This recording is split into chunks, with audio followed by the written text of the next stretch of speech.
Hello everyone, I'm Krishnaveni and I'm a master's student in clinical psychology. Final year ആണ്. Okay, so ഇന്ന് ഞാൻ സംസാരിക്കാൻ പോകുന്ന topic is something very important. I think it's very important nowadays. It's about stage fear. Stage fear എന്താണെന്ന് ഞാൻ പറയേണ്ടതില്ല എന്നാണ് എൻ്റെ ഒരു അഭിപ്രായം. എന്നാലും ഞാൻ കുഞ്ഞായിട്ട് പറയും. സോ ഇറ്റ്സ് സംതിങ് നമ്മൾ ഒരു സദസ്സിന്റെ ഒരു സ്റ്റേജിന്റെ ഫ്രണ്ടിൽ പോയി നിൽക്കുന്ന സമയത്ത് മൈക്കിലൂടെ അല്ലാതെയോ ഇത്ര ആൾക്കാരെ കാണുമ്പോഴേക്കും നമുക്ക് വളരെ അറിയുന്ന കാര്യമാണെങ്കിൽ പോലും അത് സംസാരിക്കാനുള്ള ബുദ്ധിമുട്ട്. That's what stage fear means. And അതൊരു എല്ലാവർക്കും കണ്ടുവരുന്ന ഒരു പ്രശ്നം തന്നെയാണത്. ചിലവര് ഇൻബോൺ ആയിട്ട് ഭയങ്കര എക്സ്ട്രോവേർട്ട് ആയിട്ടുള്ള ആൾക്കാരുണ്ട്, അവർക്ക് ഇതൊന്നും ഒരു പ്രശ്നമില്ല. പക്ഷെ most of the other people they are very shy to go in front. And ഷൈയിലുപരി അവിടെ നിൽക്കുമ്പോൾ അവർക്ക് ആൻസൈറ്റി, സ്ട്രെസ്, ഹാർട്ട് ബീറ്റ് കൂടുക, അങ്ങനെയുള്ള കുറേ സിംറ്റംസ് വരാറുണ്ട്. സോ സ്റ്റേജ് ഫിയറിനെ പറ്റി സംസാരിക്കുകയാണെങ്കിൽ ഈ ഒരു ടൈമിൽ ലൈക്ക് ഇപ്പോൾ ഭയങ്കര ഇമ്പോർട്ടൻ്റ് ആയിട്ടുള്ള ഒരു സാധനമാണത്. കാരണം ഏത് പ്രൊഫഷൻ ആയിക്കോട്ടെ, competition is increasing so much. അപ്പോൾ നമ്മൾ എങ്ങനെ നമ്മളെ വേറുള്ളവർക്ക് കാണിക്കുന്നു എന്നിരിക്കും. That's something very true. പണ്ടൊക്കെ കഴിവുകൾ മാത്രം കാണിച്ചാൽ മതി എന്നാണെങ്കിൽ ഇനി കഴിവുകൾ മാത്രം കാണിച്ചിട്ട് കാര്യമില്ല, അത് നമ്മൾ ചെയ്യുന്നുണ്ട് എന്നും കൂടെ ആൾക്കാരെ കാണിക്കേണ്ടിയിരിക്കുന്നു.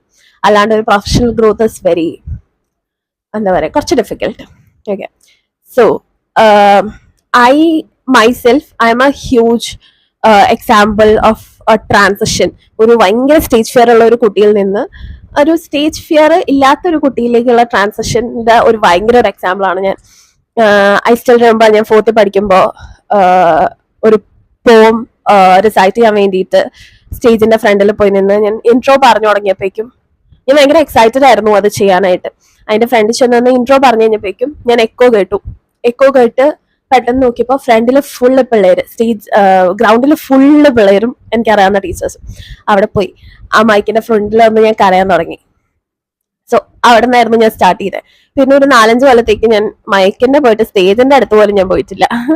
പിന്നെ അവിടെ നിന്ന് ഡെവലപ്പ് ചെയ്ത് ഓരോരോ കാര്യങ്ങൾ ചെയ്ത് വന്ന അതിന് മെയിൻ കുറെ സപ്പോർട്ട് ചെയ്തത് കുറെ അവിടെ ആ സ്കൂളിലുണ്ടായിരുന്ന ടീച്ചേഴ്സ് കുറെ സപ്പോർട്ട് ചെയ്തിട്ടുണ്ട്. ആൻഡ് മൈ പാരൻസ് എന്നെ വെക്കേഷന് ഇതുപോലെ വർക്ക്ഷോപ്സിനൊക്കെ വിട്ടിട്ടുണ്ട്. സ്റ്റേജ് ഫിയർ മാറാനുള്ള വർക്ക്ഷോപ്പ്, സെൽഫ് കോൺഫിഡൻസ് ഇൻക്രീസ് ചെയ്യാനുള്ള വർക്ക്ഷോപ്പിനൊക്കെ എന്നെ വിട്ടിട്ടുണ്ട്. പിന്നെ അതുപോലെ ഒരു ലൈഫ് ചേഞ്ചിങ് ഇവന്റ് ആയിരുന്നു ഞാൻ എൻ്റെ ഡിഗ്രിക്ക് ഔട്ട് ഓഫ് കേരള പോകാനായിട്ട് എടുത്ത decision.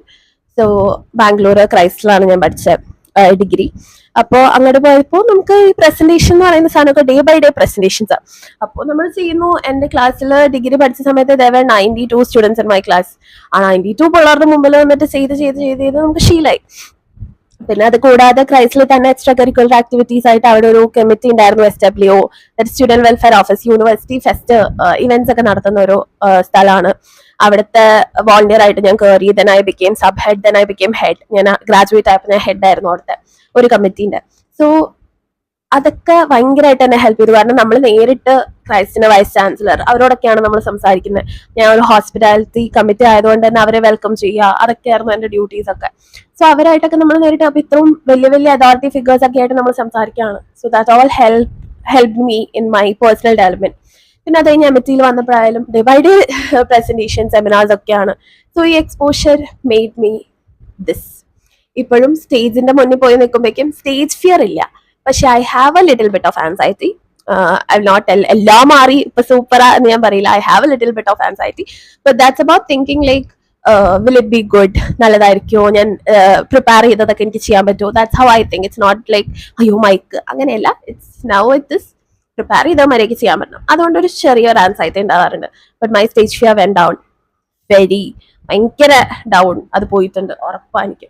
So from a 9-year-old kid who cried in front of a mic to a 22-year-old who is confident enough to go in front of a mic and talk, I think it's a huge change for me.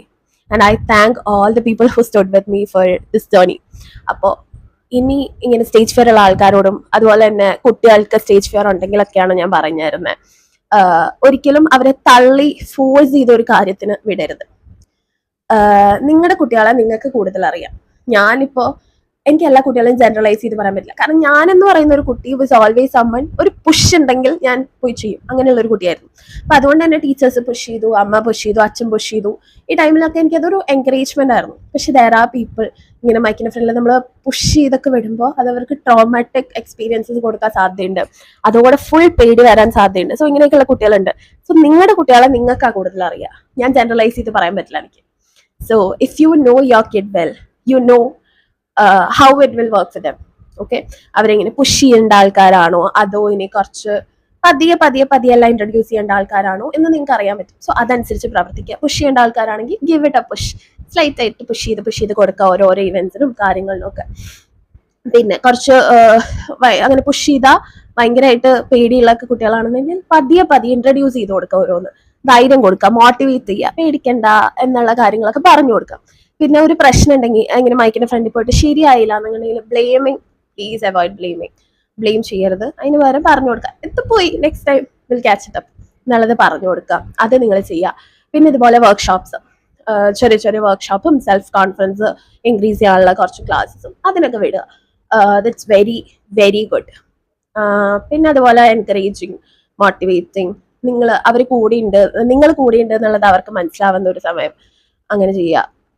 പിന്നെ make sure that ഇപ്പോൾ ഒരു എവിടെയെങ്കിലും പോയിട്ട് എന്തെങ്കിലും ശരിയായില്ല എന്നൊക്കെ ഉണ്ടെങ്കിൽ അവിടെ ചുറ്റും നിൽക്കുന്നവരൊന്നും കളിയാക്കില്ല. ഇനി അങ്ങനെ കളിയാക്കിയാൽ പോലും എല്ലാവരെയും നമുക്ക് കൺട്രോൾ ചെയ്യാൻ പറ്റില്ല അല്ലെ. There'll be some people who doesn't have sense in their mind. അങ്ങനെയുള്ള കുറച്ച് ആൾക്കാർ ചിലപ്പോൾ അങ്ങനെ പറയായിരിക്കും, കളിയാക്കായിരിക്കും, അല്ലെങ്കിൽ ചിലപ്പോൾ കൂടെയുള്ള കുട്ടികളൊക്കെ കളിയാക്കായിരിക്കും. സോ അങ്ങനെയാണെങ്കിൽ നമ്മുടെ കുട്ടികളോട് നമ്മൾ പറഞ്ഞു കൊടുക്കുക, അവർക്ക് അറിവില്ലാത്തതുകൊണ്ട് അങ്ങനെ സംഭവിച്ചാണ്, യു ഡിഡ് ഗുഡ്, നമുക്ക് അടുത്ത പ്രാവശ്യം നന്നായിട്ട് ചെയ്യാം എന്നൊക്കെ ഉള്ളത് പറഞ്ഞു കൊടുക്കുക. So this is how we can reduce stage fear. പതിയെ പതിയെ പതിയെ പതിയെ ഓരോ കാര്യങ്ങളെ എൻകറേജ് ചെയ്ത് വിടുക, കേറ്റ് വിടുക. ഇനിയുള്ള കാലത്ത് ഇത് ഭയങ്കര ഇമ്പോർട്ടൻ്റ് ആണ്. So this is something that we have to make sure നമുക്ക് അത് ചെയ്യാൻ പറ്റും, കുറച്ച് റെഡ്യൂസ് ആവും എന്നുള്ളത്. ഇനി there are people who can do this. അങ്ങനെയൊക്കെ ഉള്ളവരാണെന്നുണ്ടെങ്കിൽ കുറച്ചും കൂടെ വേറെ ഇങ്ങനെ ഒരു സ്റ്റേജ് അതിന്റെ ഇമ്പോർട്ടൻസ് ഇല്ലാത്തൊരു ഫീൽഡൊക്കെ എടുക്കുന്നത് നല്ലതായിരിക്കും. So I hope everything is clear and thank you so much for hearing. Bye bye. I'll see you in next video.